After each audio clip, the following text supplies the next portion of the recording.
nafilan da ake yi a cikin daren yau 20 ga watan Ramadan. Annabi Muhammadu sallallahu alaihi wasallam ya ce duk wanda Allah ya zaɓe shi ya yi wannan sallah a cikin wannan dare na 20 ga watan Ramadana, Annabi Muhammadu sallallahu alaihi wasallam ya ce Allah zai sa a rubuta maka lada kaman kayi azumin shekaru 70, in ji manzon Allah.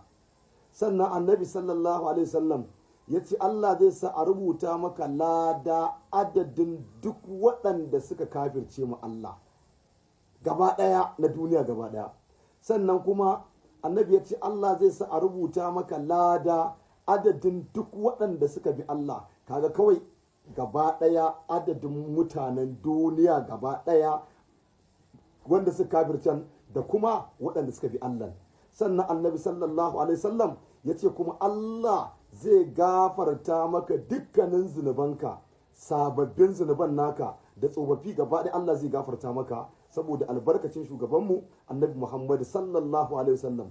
Nafilan da ake yi nafila ne raka'a 10, sallama 5, dan raka'a 2 ai sallama.